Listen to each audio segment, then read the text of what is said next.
When he said it, I didn't feel angry. I felt relief. Stop trying to fix me, Vanessa. This is who I am. My husband, Derek, stood in our kitchen, arms crossed, face set in that expression I'd come to know too well. The one that said, "I'm done discussing this." For 3 years, I'd been bending, adjusting, excusing. I'd rewritten my expectations so many times they'd become unrecognizable. But that night, something in me went still. I looked at him, really looked at him, and said the words that would change everything. "Okay. I accept that." He blinked, surprised. Maybe he expected another fight, another tearful plea for him to try harder, to care more, to show up the way he promised he would. But I was done begging someone to see my worth. If this was who he was, then I'd finally stop pretending it was enough. Before we jump back in, tell us where you're tuning in from, and if this story touches you, make sure you're subscribed because tomorrow, I've saved something extra special for you. My name is Vanessa Monroe, and I'm 31 years old. People always told me I had it together. Successful career as a pediatric nurse, a house in a quiet neighborhood outside Portland, friends who loved me, a family that checked in. On paper, my life looked beautiful. But paper doesn't show the weight of loneliness you carry when you're married to someone who's only half present. Derek and I met 5 years ago at a mutual friend's wedding. He was charming in that effortless way some men are. Quick smile, easy conversation, the kind of confidence that made you feel like you were the only person in the room. He worked in tech sales, traveled often, and had this energy that felt electric. I was drawn to him immediately. Our courtship was a whirlwind. Late-night drives, spontaneous weekend trips, long talks about the future we'd build together. He told me he wanted partnership, honesty, a real connection. He said he was tired of shallow relationships and wanted something that mattered. I believed him. Why wouldn't I? He seemed so sure. We got married 2 years after we met. Small ceremony, just family and close friends. I remember standing at the altar, looking into his eyes, thinking I'd found my person. The man who'd walk beside me through everything. The honeymoon phase lasted about 6 months. Then the cracks started showing, small at first. He'd forget plans we made. Cancel dinners last minute because a work call ran long. Stop asking about my day. I told myself it was normal. Marriage takes work. People get comfortable. But comfortable shouldn't feel like being invisible. I started noticing patterns. He'd promise to be home by 7, then stroll in at 10 with no explanation, just a shrug and, work was crazy. I'd plan date nights, and he'd zone out on his phone, barely looking up. When I'd bring it up gently, he'd sigh like I was nagging.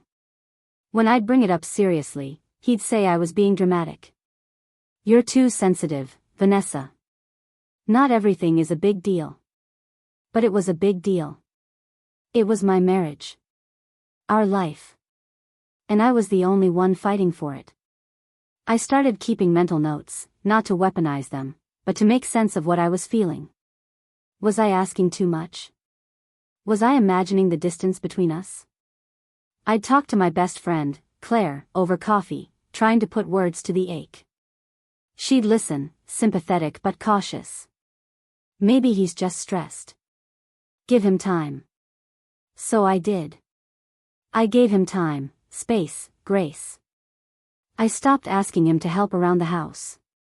Stopped expecting him to remember anniversaries or birthdays without reminders. Stopped waiting for him to initiate intimacy or affection.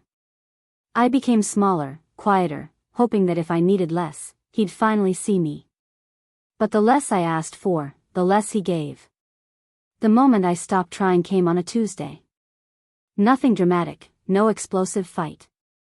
Just another ordinary evening that felt anything but. I'd spent the entire day at the hospital, a 12-hour shift that left my feet aching and my heart heavy. A little boy I'd been caring for had finally gone home after weeks of treatment, and I'd cried happy tears in the break room. I wanted to tell Derek about it. I wanted to share that small, beautiful victory with my husband. When I got home, the house was dark except for the glow of the television. Derek was stretched out on the couch, beer in hand, eyes fixed on some action movie I'd never seen. "Hey," I said, setting my bag down. "I had the best day." He didn't look up. "That's good." I stood there for a moment, waiting. He didn't ask what made it the best day. Didn't pause the movie. Didn't even glance in my direction. Something inside me cracked, not loudly, but completely. I walked to the bedroom, changed out of my scrubs, and sat on the edge of the bed staring at my reflection in the dresser mirror. The woman looking back at me seemed tired, not just physically, but spiritually. I'd been pouring into an empty well for so long I'd forgotten what it felt like to be full. That weekend, I suggested we go hiking. It was something we used to do when we first started dating, back when he still made time for us. Derek looked up from his laptop, barely interested.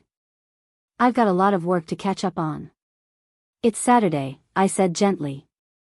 "Just a few hours. We haven't done anything together in months." He exhaled sharply, the kind of breath that tells you you're being inconvenient. "Vanessa, I can't just drop everything because you're bored." "I'm not bored. I miss you." "Miss me?" He laughed, but there was no humor in it. "I'm right here." But he wasn't. Not really. He was physically present but emotionally gone, checked out, living in the same house but a completely different world. "I don't think you understand how much pressure I'm under at work," he continued, closing his laptop with more force than necessary. "I need you to stop putting all this emotional weight on me. It's exhausting." Emotional weight. As if wanting to spend time with my husband was a burden. As if asking to be seen was too much. I didn't argue. I just nodded and left the room. That's when the shift started happening inside me. I stopped suggesting plans. Stopped reaching for his hand. Stopped waiting up when he came home late. I poured myself into work, into my friendships, into hobbies I'd abandoned. Preparing and narrating this story took us a lot of time, so if you are enjoying it, subscribe to our channel. It means a lot to us. Now, back to the story. I started taking yoga classes on Wednesday nights. Joined a book club. Spent Sundays at Claire's house helping her renovate her garden. I wasn't punishing him. I was just done sacrificing myself for someone who didn't notice the sacrifice. Derek didn't seem to notice the change at first. Or maybe he did and didn't care. Either way, life continued in its quiet, fractured rhythm. Then one night, about 3 weeks into my new routine, I came home from book club to find him standing in the kitchen, arms crossed, jaw tight. "Where were you?" he asked. "Book club." "Since when do you go to book clubs?" "Since you stopped being interested in spending time with me." His face hardened. "So this is some kind of revenge?" "No," I said calmly. "This is me accepting what you told me. That this is who you are. Someone who doesn't have time for me. So I'm finding things that make me happy. You're being dramatic. And you're being hypocritical." He stepped closer, voice rising. "I work hard to provide for us, Vanessa. I'm sorry I can't be at your beck and call every second. I never asked you to be. I just asked you to care. I do care. Then show me." The words hung in the air between us, heavy and sharp. He opened his mouth, then closed it. Turned away. Walked out of the room without another word. I stood there in the quiet kitchen, heart pounding, and realized something I should have known months ago. You can't negotiate someone into loving you the way you need to be loved. You can only decide what you're willing to live with. And I was done living like this. The week after that kitchen confrontation, I started paying attention differently. Not with hope that things would change, but with clarity that allowed me to see what had always been there. I stopped making excuses for Derek in my mind. Stopped filling in the gaps of his absence with generous interpretations. I just watched, listened, and recorded the truth. Thursday night, he promised he'd be home for dinner. I didn't cook anything special, didn't set expectations. Just made pasta, set 2 plates, and waited. 7 o'clock came and went. Then 8. Then 9.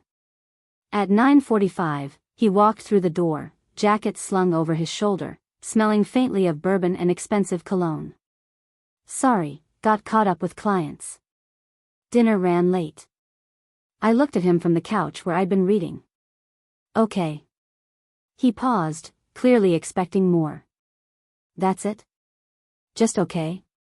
What do you want me to say, Derek? He stared at me for a long moment, confused by my lack of reaction. Then he shrugged and headed upstairs. I went back to my book, but my mind was working. Clients. Dinner.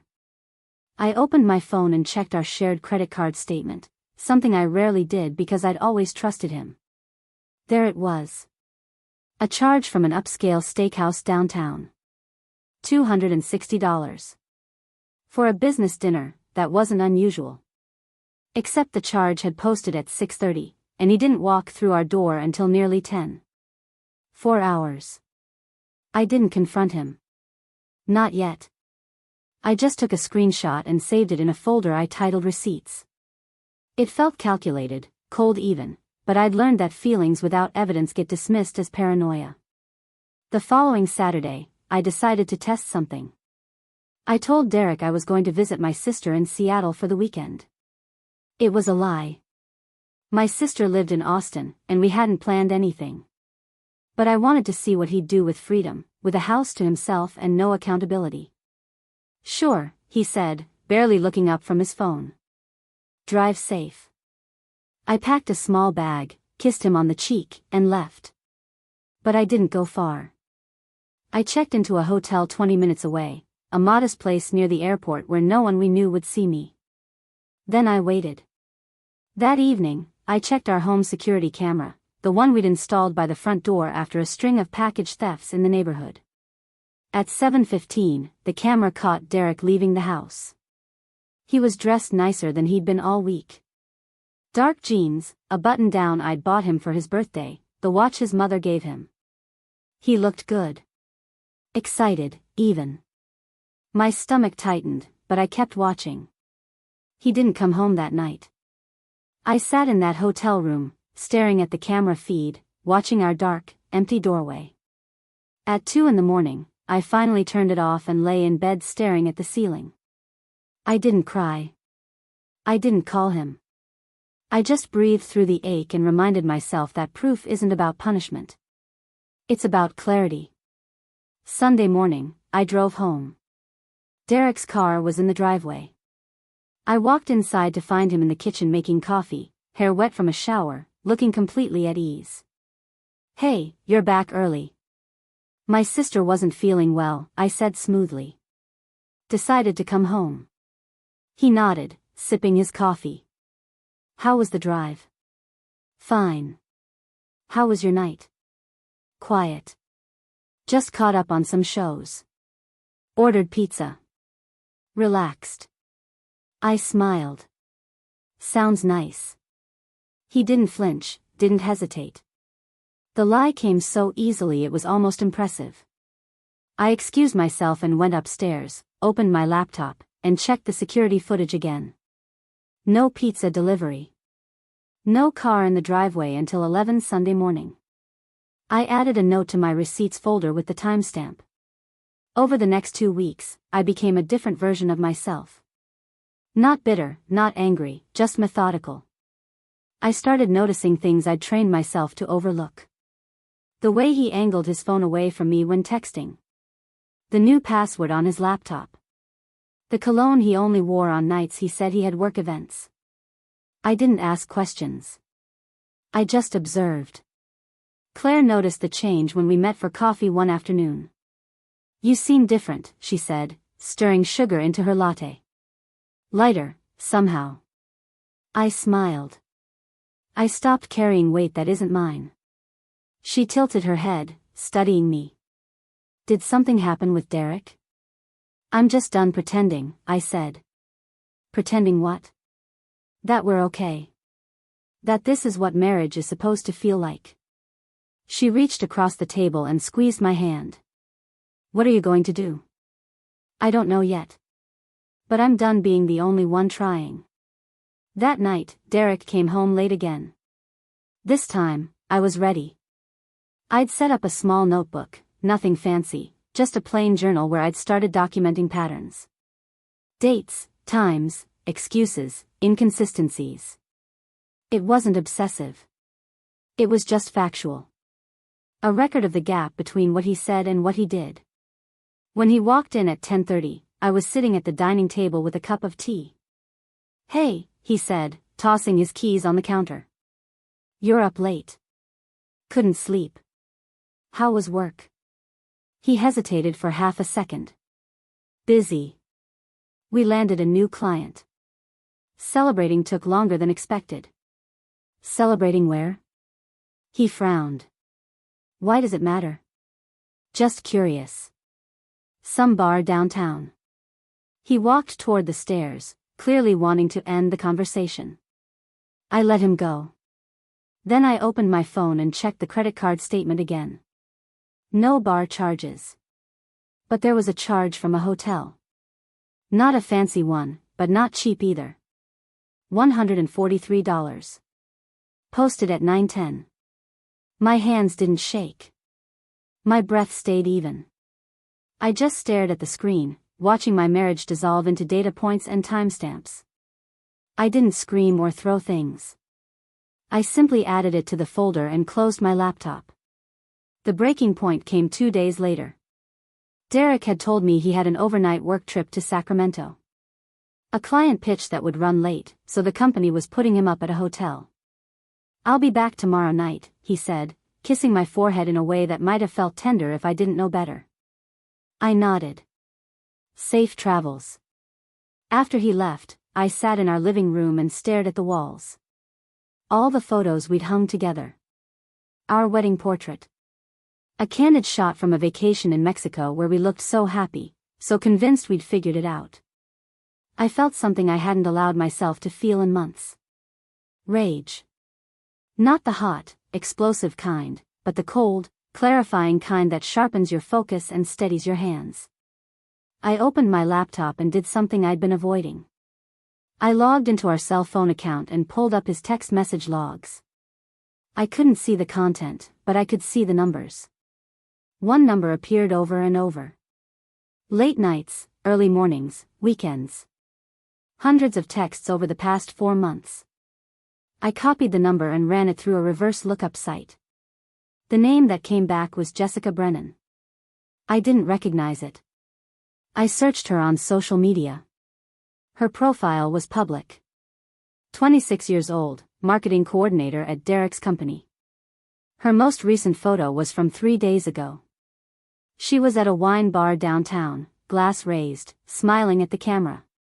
The location tag matched a charge on our credit card from the same night.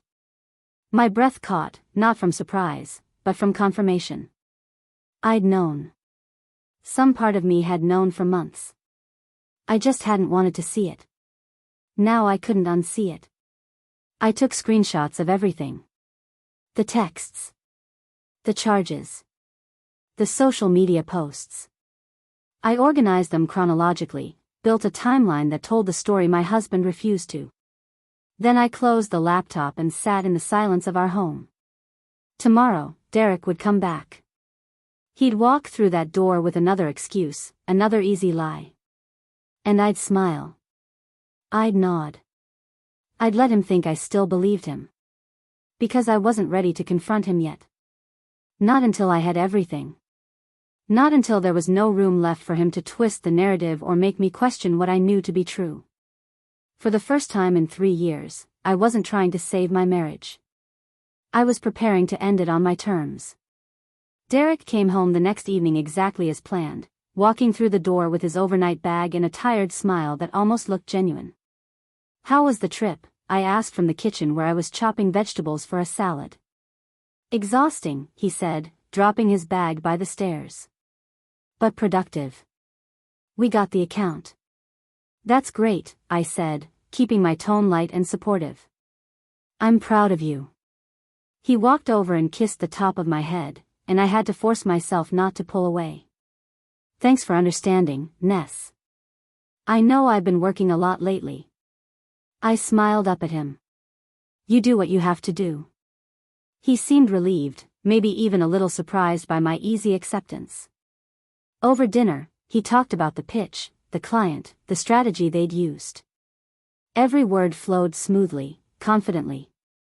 He'd always been a good storyteller. I listened and nodded, asked follow-up questions, played the role of the supportive wife. Inside, I was counting. Counting the lies, counting the details that didn't match the hotel receipt from San Francisco, not Sacramento. Counting the moments until I could stop pretending.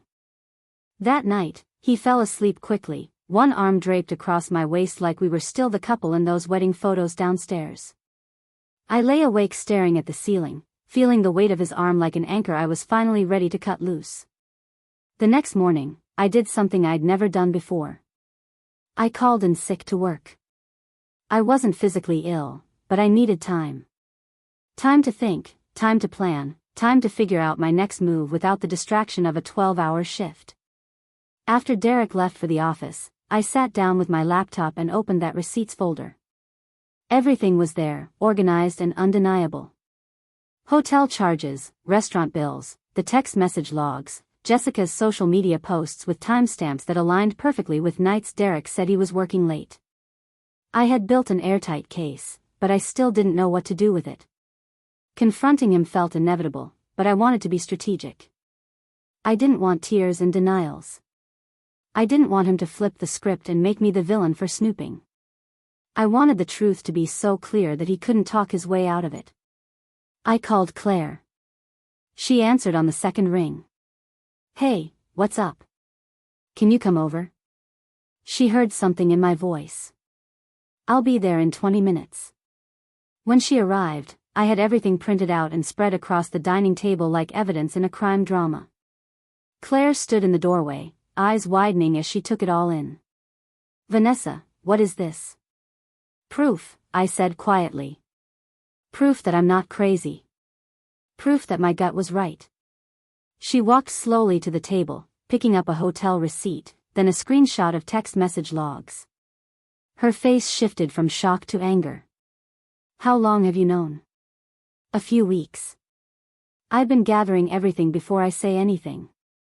She looked at me with a mix of admiration and sadness. What are you going to do? I don't know yet. Part of me wants to throw all of this in his face and watch him scramble. But another part of me just wants to walk away quietly. Claire sat down across from me. You deserve to do whatever feels right for you. But he doesn't get to keep lying. Not anymore. I nodded. I know. We spent the next 2 hours strategizing. Claire, ever practical, suggested I contact a lawyer before confronting Derek. Get your ducks in a row financially. Protect yourself. I hadn't even thought that far ahead, but she was right. This wasn't just about infidelity. This was about untangling a life we'd built together. The house, the finances, the future I thought we were working toward. I made an appointment with a divorce attorney for the following week. Just a consultation, I told myself. Just to know my options. That weekend, Derek suggested we go out to dinner. Somewhere nice, he said. I feel like we haven't had a proper date in forever. The irony wasn't lost on me, but I agreed. I wanted to see him, really see him, one more time before everything fell apart. We went to an Italian place we used to love, back when things were good. He ordered wine, made jokes with the server, reached across the table to hold my hand. You look beautiful tonight, he said. I'd almost forgotten how charming he could be when he wanted to be. Thank you. I'd been thinking, he continued, swirling his wine glass. We should take a trip. Just the two of us. Maybe Hawaii or somewhere tropical. Get away from everything. I tilted my head. What brought this on? I don't know. I just feel like we've been distant lately. I want to fix that. Fix that. The words settled between us, heavy with unintentional irony. You want to fix us, I said slowly. Yeah. Don't you? I looked at him, this man I'd loved, this man I'd built a life with, and I felt nothing. Not anger, not sadness, just a vast, empty clarity. I think it's too late for that, Derek. His face shifted, confusion flickering across his features. What do you mean? I mean I know. His hand tightened around his wine glass. Know what? About Jessica. About the hotels. About all of it. For a moment, he said nothing. The restaurant noise buzzed around us, laughter from other tables, clinking silverware, the low hum of conversation. Then he leaned back in his chair, his expression hardening. I don't know what you think you know, but you're wrong. Am I? Then explain the hotel charge in San Francisco when you told me you were in Sacramento. Explain the hundreds of texts to a coworker whose social media shows her at the exact same places our credit card says you were. He ran a hand through his hair, jaw clenched. You went through my phone? You went through our finances? I did. And I found exactly what I suspected I would find. This is insane, Vanessa. You're acting paranoid. Paranoid, I repeated, my voice dangerously calm. Is that really the angle you're going with? She's a coworker. We're friends. We grab drinks sometimes after work. That's it. Then why lie about where you were? Why hide it? I wasn't hiding anything. You're twisting everything to fit some narrative in your head. I pulled out my phone, opened the folder, and slid it across the table. He stared at the screen, his face going pale as he scrolled through the evidence. His mouth opened, then closed. This is, he started, but his voice faltered. This is what? I asked. Proof. He set the phone down, his hands shaking slightly. It's not what it looks like. Then what is it, Derek? Because from where I'm sitting, it looks like you've been cheating on me for months while telling me I'm too needy, too emotional, too much. He didn't deny it. That's what struck me most. He didn't deny it. He just sat there, staring at the table, looking for an escape route that didn't exist. Vanessa, he said finally, his voice quiet. I never meant to hurt you. But you did. I know. And I'm sorry. Sorry, I repeated. You're sorry. What does that even mean? It means I messed up. It means I got caught up in something I shouldn't have. But it didn't mean anything. It didn't mean anything, I said, almost laughing. You risked our entire marriage for something that didn't mean anything? He reached for my hand. I pulled it back. I love you, he said desperately. I made a mistake, but I love you. We can fix this. No, I said firmly. We can't. Yes, we can. Couples therapy, whatever you need. I'll end things with her. I'll do anything. Derek, I said, looking him straight in the eye. You told me to stop trying to fix you. You told me this is who you are. So I'm accepting that. This is who you are. A liar. A cheat. Someone who only tries when he's caught. His face crumpled. Please don't do this. I'm not doing anything, I said, standing up. You did this. I left cash on the table for my half of the meal and walked out of the restaurant. He didn't follow. I sat in my car in the parking lot, hands gripping the steering wheel, waiting for the tears to come. They didn't. I just felt tired.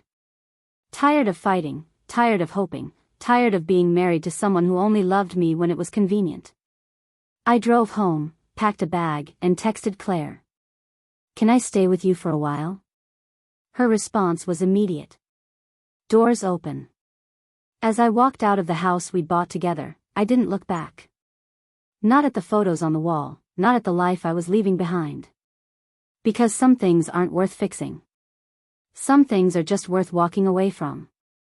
3 months later, I signed the divorce papers in a lawyer's office that smelled like old books and cold coffee. Derek didn't contest anything. Maybe he felt guilty, or maybe he just wanted it over with. Either way, the process was smoother than I expected. Clean, almost clinical. The house sold quickly. We split everything down the middle, and I moved into a small apartment closer to the hospital. It had big windows that let in morning light and a balcony where I could drink my coffee in peace. The silence was different now, not the heavy kind that comes from being ignored, but the gentle kind that comes from being alone by choice. I ran into Jessica once, completely by accident, at a grocery store near my old neighborhood. She saw me first, her eyes widening with recognition and something that looked like shame. I didn't say anything. Just nodded politely and kept walking. She wasn't the villain in my story. Derek was. And honestly, I didn't have the energy to care what happened to either of them anymore. Claire told me later that they'd broken up within a month of our separation. Apparently, the thrill fades fast when there's no secrecy left to protect. Work became my anchor. I threw myself into my patients, into the small wins and quiet moments that reminded me why I chose nursing in the first place. There was a little girl named Sophia who'd been in and out of the pediatric unit for weeks.